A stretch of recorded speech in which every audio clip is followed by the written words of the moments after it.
ताकि एक बार फिर से आपका स्वागत करता हूं fundamental of electrical engineering subject की एक और वीडियो में। जैसा कि आप जानते हैं हम यहां पर बात कर रहे हैं यूनिट नंबर फर्स्ट के थ्योरेटिकल पार्ट की, क्योंकि न्यूमेरिकल पार्ट हम ऑलरेडी डिस्कस कर चुके हैं। जो पीवाईक्यू क्वेश्चन आपके पूछे गए हैं लास्ट 4 या 5 क्वेश्चन पेपर में, उनको हमने बहुत अच्छे से 1 बाय 1 करके डिस्कस किया है। हम बात करते हैं आज थ्योरेटिकल पार्ट में वोल्टेज एंड करंट सोर्सेज की। इंपॉर्टेंट क्वेश्चन है, एग्जाम के पॉइंट ऑफ व्यू से बार बार पूछा जाता है कि बताइए कि वोल्टेज और करंट सोर्स क्या होता है। तो वीडियो को स्टार्ट करने से पहले आप वीडियो को ज्यादा से ज्यादा शेयर कर दीजिए, और अगर पहली बार चैनल पर विजिट कर रहे हैं तो चैनल को सब्सक्राइब कर लीजिए, बेल आइकन को प्रेस कर लीजिए, ताकि आने वाली सारी वीडियोस की नोटिफिकेशन समय समय पर आपको मिलते रहे। तो चलिए शुरू करते हैं, और सबसे पहले बात करते हैं हम वोल्टेज एंड करंट सोर्स में। सोर्स क्या होता है एक्चुअल में? सोर्स क्या है? एक डिवाइस होती है जो कन्वर्ट करती है मैकेनिकल, केमिकल, थर्मल या some other form of energy को इनटू इलेक्ट्रिकल एनर्जी। मतलब सोर्स हम उस एक ऐसी डिवाइस को कहेंगे जिसमें आप मैकेनिकल, केमिकल, थर्मल या अदर फॉर्म ऑफ एनर्जी जो है उसको इलेक्ट्रिकल एनर्जी में कन्वर्ट कर देते हैं। अगर हम अदर वर्ड्स में बात करें, the source is an active network element meant for generating the electrical energy. मतलब अगर दूसरे वर्ड में हम कहें तो सोर्स क्या है? एक ऐसा एक्टिव नेटवर्क एलिमेंट है जो जनरेट करता है इलेक्ट्रिकल एनर्जी, और वो एनर्जी का यूज हम करते हैं सर्किट में उसको ऑपरेट करने के लिए या उसका वर्किंग परफॉर्म करने के लिए। ठीक है, क्लियर? तो आई थिंक सोर्स जो वर्ड जुड़ा हुआ है वोल्टेज और करंट के साथ, इसका मीनिंग आपको क्लियर हो गया होगा। अब हम बात कर लेते हैं वेरियस टाइप ऑफ सोर्सेज की जो अवेलेबल होते हैं इलेक्ट्रिकल नेटवर्क में। उनको आप क्लासिफाई करते हैं, जैसे कि यहाँ पर बोला गया है वोल्टेज एंड करंट सोर्स। तो सोर्सेज की अगर हम बात करें तो 2 टाइप के होते हैं, वोल्टेज सोर्स होते हैं और करंट सोर्सेज होते हैं, जो आप इलेक्ट्रिकल इंजीनियरिंग में यूज करते हैं या इलेक्ट्रिकल सर्किट्स में आप यूज करते हैं।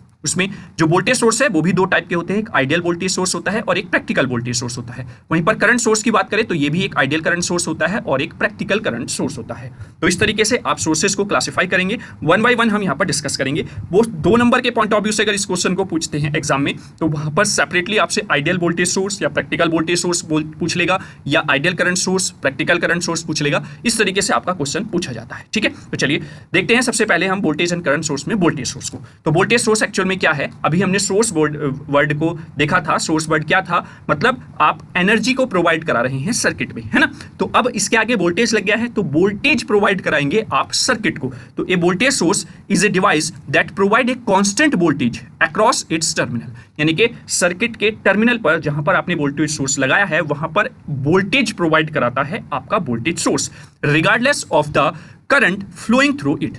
उसको कोई मतलब नहीं है कि करंट क्या फ्लो हो रहा है, कैसे, लेकिन वो आपका वहां पर वोल्टेज प्रोवाइड कराएगा। 2 तरीके के होते हैं, एक आइडियल होता है और एक प्रैक्टिकल होता है। ठीक है, 1 बाय 1 करके हम दोनों को देखेंगे। तो आइडियल वोल्टेज सोर्स क्या है? Maintain the same voltage no matter how much current is drawn. यानी कि जब आप आइडियल वोल्टेज सोर्स लगा रहे हैं सर्किट के अक्रॉस, तो उसका मतलब यह है कि वहां पर आइडियल वोल्टेज सोर्स मेंटेन करता है सेम वोल्टेज।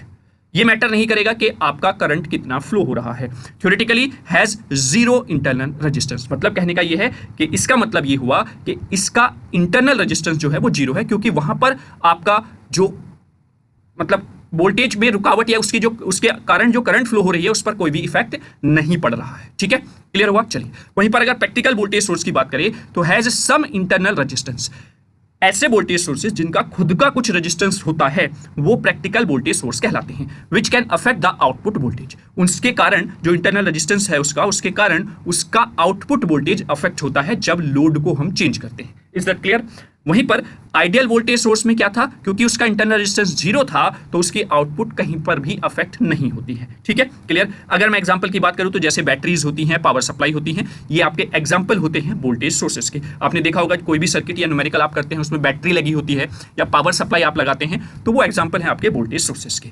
अगर हम प्रॉपर्टी की बात करें इसकी, तो voltage stay constant and the current can very depending on the load. भाई वोल्टेज जो आपने अप्लाई कर दिया है, जैसे आपने 10 वोल्ट अप्लाई किया है, 15 वोल्ट अप्लाई किया है या 20 वोल्ट अप्लाई किया है, तो वो कांस्टेंट है। लेकिन जो करंट है वो वेरी करेगा, जो डिपेंड करेगा किस पर? लोड पर, कि लोड आपने कितना लगाया हुआ है। Is that clear? तो आई होप वोल्टेज सोर्स क्या होता है, ideal voltage source as well as practical voltage source, दोनों क्लियर हो गए होंगे।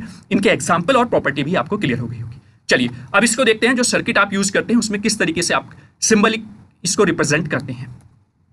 तो यहां पर देख रहे होंगे आप, ये एक आइडियल वोल्टेज सोर्स है और ये आपका एक प्रैक्टिकल वोल्टेज सोर्स है। अब इनको कैसे आप समझेंगे, या फिर जो अभी हमने थ्योरी पढ़ी है उसको ग्राफिकल फॉर्म में अगर हम देखें तो आप किस तरीके से उसको समझ पाएंगे, वो यहां पर मैं आपको बताता हूं। देखिए इस डायग्राम में आपको जो आइडियल वोल्टेज सोर्स है है ना, ए और बी टर्मिनल के अक्रॉस एक वोल्टेज सोर्स लगा हुआ है जिसको आप आइडियल वोल्टेज सोर्स कह रहे हैं, जिसके पास खुद का इंटरनल रेजिस्टेंस नहीं है।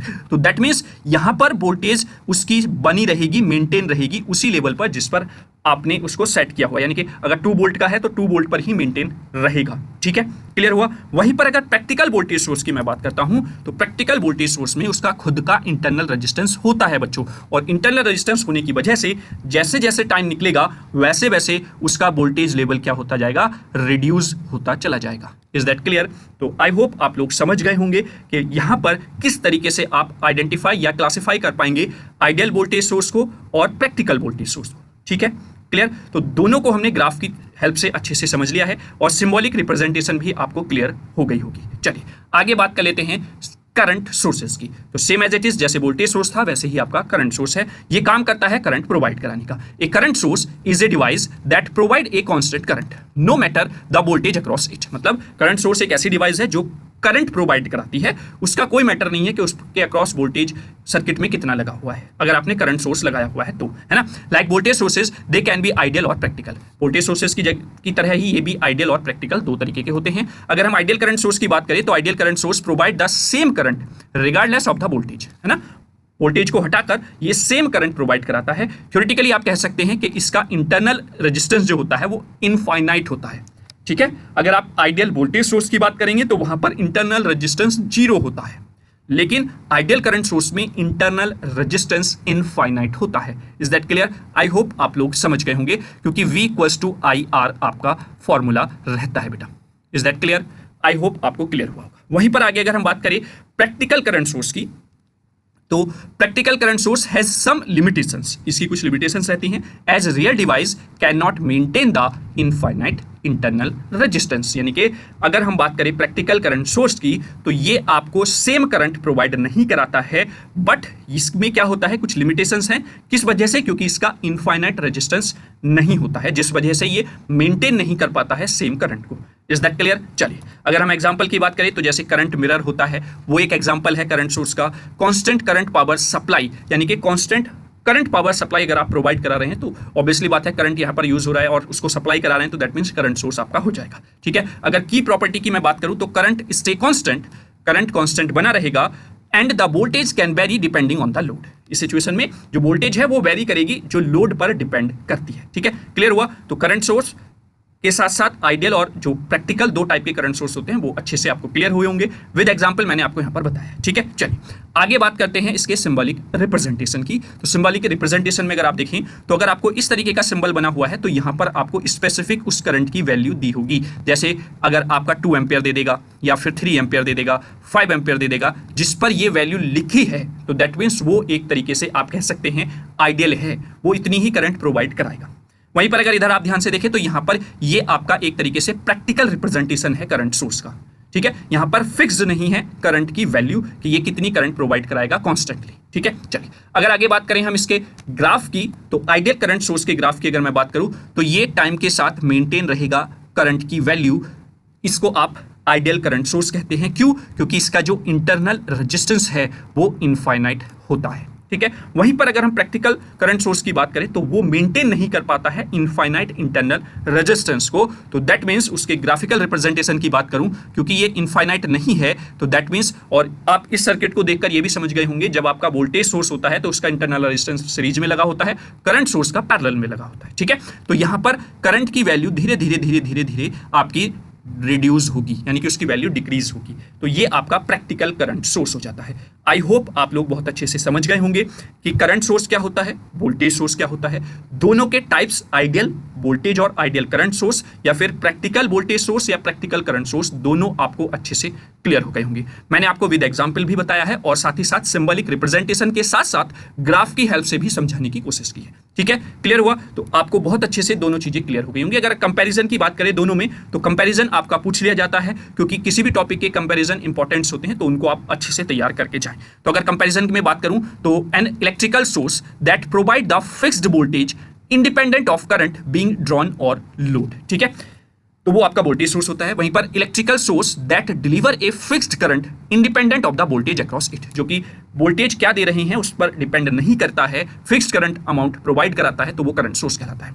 Symbol of the voltage source अभी हमने वहां पर देखा है, कुछ इस तरीके से आप रिप्रेजेंट कर सकते हैं या फिर आप इस तरीके से लगाते हैं वोल्टेज सोर्सेज को, ठीक है। वहीं पर सिंबल ऑफ करंट सोर्स अगर मैं बात करूं यहाँ पर, तो सिंबल ऑफ करंट सोर्स में कुछ इस तरीके से आप रिप्रेजेंट कर देते हैं, यहाँ पर फिक्स अमाउंट ऑफ आपको देखने को मिल जाएगा, और कुछ इस तरीके से भी आप प्रैक्टिकल को करंट सोर्स को रिप्रेजेंट कर देते हैं, ठीक है। तो ये सिंबल्स हो जाएंगे। आगे बात करें तो it provide the fixed voltage and variable current, जो वोल्टेज सोर्स है फिक्स वोल्टेज प्रोवाइड कराएगा और वेरिएबल करंट, वहीं पर जो करंट सोर्स है वो फिक्स करंट प्रोवाइड कराएगा और वेरिएबल वोल्टेज, और ये वेरिएबल करंट या वेरिएबल वोल्टेज जो है ये डिपेंड करेगी लोड पर, ठीक है। वहीं पर इट्स सिंबल हैज, आपने अभी देखा यहाँ पर इस तरीके से आप रिप्रेजेंट करते हैं प्लस माइनस, है ना, शोइंग द वोल्टेज पोलरिटीज, यानी कि प्लस माइनस इसकी वोल्टेज पोलरिटी को शो करता है। और यहाँ पर जो सिंबल में आप एरो लगा रही हैं, ये एरो का जो यूज कर रही हैं, it's showing the direction of the current, ये करंट की डायरेक्शन बताता है कि करंट किस डायरेक्शन में फ्लो हो रहा है, ठीक है। आगे बात करें, it's value in the unit of the volt, यानी कि वोल्टेज सोर्स की जो यूनिट होती है वो वोल्ट होती है, और ऑब्वियसली बात है करंट की एम्पियर आप बहुत अच्छे से पढ़ते हुए आए हैं, ठीक है।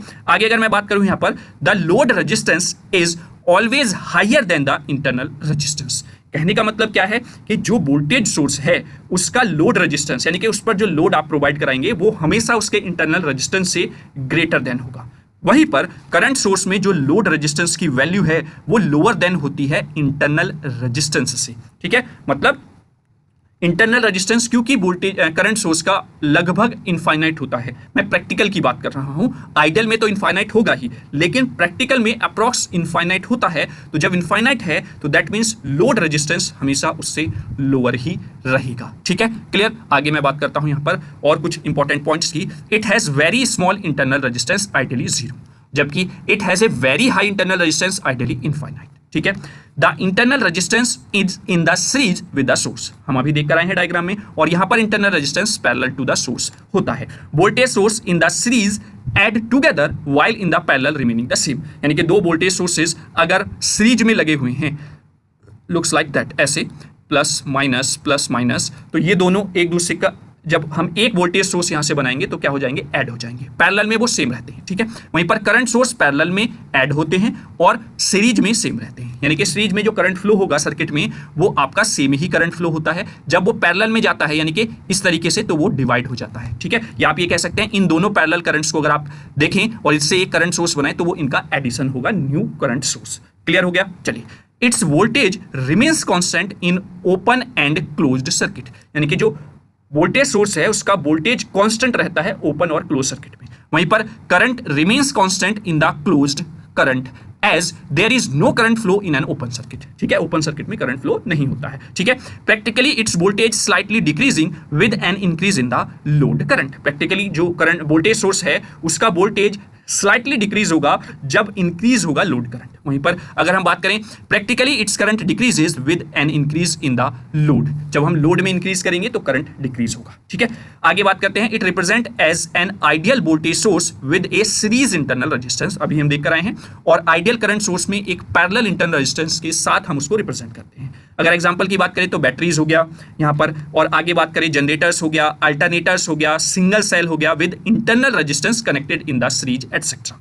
वहीं पर फोटोवोल्टिक सेल्स हो गए, करंट रेगुलेटर हो गया, आईसी हो गया या डायोड हो गया। तो ये कुछ एग्जांपल्स थे आपके करंट सोर्स और वोल्टेज सोर्सेस के, ठीक है। तो ये दोनों में हमने कंपैरिजन देखा, आई होप आप लोग समझ गए होंगे। किसी भी तरीके से आपसे क्वेश्चन पूछ लिया जाए वोल्टेज और करंट सोर्स से, अब आप यहाँ पर बिल्कुल भी कंफ्यूज नहीं होंगे, चाहे वो 2 मार्क्स के पॉइंट ऑफ व्यू से सेपरेटली पूछ ले किसी भी सोर्स को, या फिर 7 मार्क्स के पॉइंट ऑफ व्यू से डिटेल में एक्सप्लेन करा ले, या दोनों के बीच में कंपैरिजन पूछ ले। बहुत अच्छे से मैंने सारी चीजें एक्सप्लेन की हैं, ठीक है। तो thanks for watching this video आपको कैसा लगा वो आप एक ये लाइक वाला बटन प्रेस कर अपनी जो एक्सप्रेशन है वो हमें बताएंगे, और साथ ही साथ कोई भी सजेशन, कोई भी फीडबैक या कोई भी क्वेश्चन हो, कोई भी क्वेरी हो, वो आप कमेंट बॉक्स में कमेंट करके बताएं।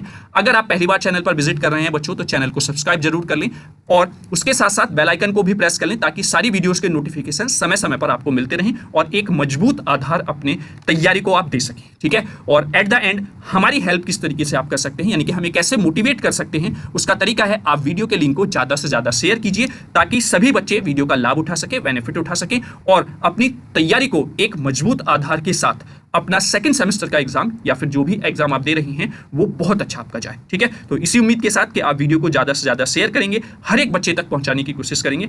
तो अगली वीडियो में हम मिलेंगे नेक्स्ट टॉपिक के साथ। तब तक के लिए कोई भी सजेशन, कोई भी क्वेरी अगर आपकी है तो आप बेहिचक कमेंट बॉक्स में कमेंट करें, क्योंकि यही आपके कमेंट हमें मोटिवेट करते हैं कुछ और तरीके से बेहतर करने के लिए। ठीक है, तो चलिए मिलते हैं नेक्स्ट वीडियो में, तब तक के लिए जय हिंद, जय भारत।